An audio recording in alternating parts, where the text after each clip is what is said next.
Folks, President Trump has won again, There was a press conference at the White House hosted by President Trump with his team, the health HHS secretary and other health-related officials and Pfizer CEO, announcing that the United States of America and Pfizer have reached an agreement to lower drug prices in the United States of America, which is actually quite incredible because everybody knows that in the United States of America, healthcare costs are out of control, as is the price of drugs, which has resulted in people being bankrupted by the costs that are associated with healthcare. And so this matter has been firmly on the side of Democrats because they are the ones who've been pushing the issue of healthcare and universal healthcare and all those things, which I disagree with. And President Trump, in his first administration, he started looking into this matter, and then we discovered some things that we were not aware of. One of the things was that the problem with the healthcare in the United States of America is not so much that Americans need government funded healthcare, but one of the big problems is that the prices that Americans are being charged by pharmaceutical companies and by by these large hospital groups are actually unfair. And that one of the things that need to be done first and foremost is to look into the prices, to look into whether these prices are fair or not, and where necessary these prices need to go down.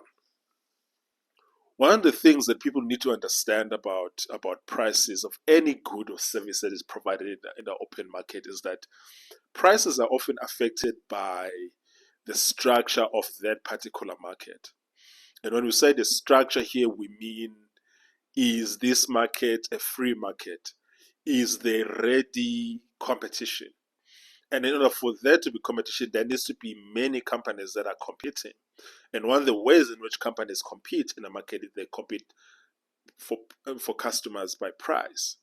But in the pharmaceutical industry, there is like a handful of companies, 3 or 4 companies, which control all of the pharmaceuticals all over the world. They control more than 80 to 90% of the pharmaceuticals in Europe, America, and Africa and Asia. And because of that, then they get to be price setters. And a lot of this price setting has been found to be unfair. That's the one price of the issue point of the issue of price. The second point of the issue of price is the issue of these private hospital groups, which, for instance, in South Africa, I think that there are like 3 private hospital groups that control 80% of the private space. And because of that, they have so much power in terms of controlling the price in which patients pay for healthcare services. It's the same situation also in the United States, having a handful of hospital groups that are controlling the entire private healthcare sector, which means that they get to set prices. And one of the things that were discovered is that these companies, especially private healthcare groups, they charge customers prices that are not consistent, which in economics we call price discrimination, meaning that they charge different patients different prices for the same procedure or for the same operation happening in the same hospital, being done by the same doctor and the same team. Sometimes prices that are so different as with one price being charged 200% more than the other price for the same procedure or for the same operation, same hospital, same everything. And this is affecting the prices and also the price variability of these operations, resulting in people getting bankrupt, having to pay for medical procedures which are not standardized, which are not reasonably expected to remain at a certain level for a year or for a certain amount of time, because hospitals are just charging whatever they want to charge, depending on whatever financial needs they have at the particular time. All of this obviously is about profit maximization as much as possible. And then also what they found also on the pharmaceutical side of things is that these pharmaceutical companies are charging different prices for the same medicines in different countries, finding that there's a factory that produces insulin in the United States of America, and this same factory supplies this insulin to Canada, but then when you get to Canada, they charge for that same insulin a tenth of what they are charging in the United States for the same insulin that is made in the same factory in the same site. They also found that the same thing is being done by companies where something is being produced in the United States in a factory somewhere, say in Ohio or somewhere, and then some of the drugs are sold in Europe, and then when they get to Europe, they are sold at less than a tenth of what they are sold at in the United States. Same company, same factory, being made, being manufactured in the same site. So what President Trump has done now is to actually reach an agreement with the pharmaceutical companies that they are not going to charge American customers higher prices for the drugs than what they are charging in Canada and in Germany, maybe, or France. That the same price that they are charging in France and in Canada will be the same price that they are charging in the United States of America. That is a huge win. Because especially when it comes to chronic medicines that people need to take every day, and people have to choose between taking their medication and buying food. And now, if the cost is actually being reduced, this will help millions of Americans to actually be able to afford their medication.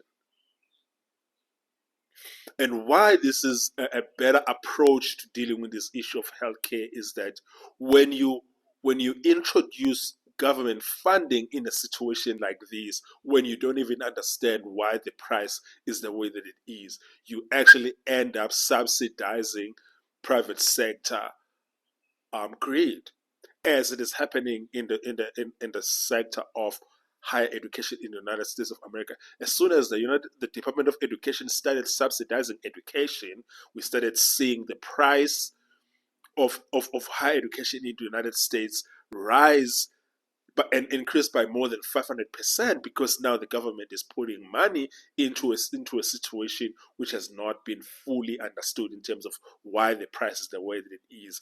Is it actually rationally related to the input cost, or is it just about maximum rent extraction? And every country in the West has laws against pricing that hurts customers. And it is actually a high time that the healthcare sector gets investigated on issues of collusion and on issues of hurting patients by charging prices that are not related in any way with the input costs, but are simply about maximum profit making as possible. There needs to be an investigation on this. The United States have competent antitrust laws that can look into this. And I think what they would find if they investigate pharmaceutical companies and if they investigate these private healthcare groups, private hospital groups, they will find that there's a lot of unlawful and unethical behavior that is happening, which is pushing prices to be unaffordable and unreachable for most Americans. And I think the same thing can be said about the healthcare sector in South Africa, where the price of healthcare in South Africa is not rationally related to the input cost. It is directly related to maximum profit and rent extraction. That's basically what it is about. And there are laws that forbid this kind of behavior.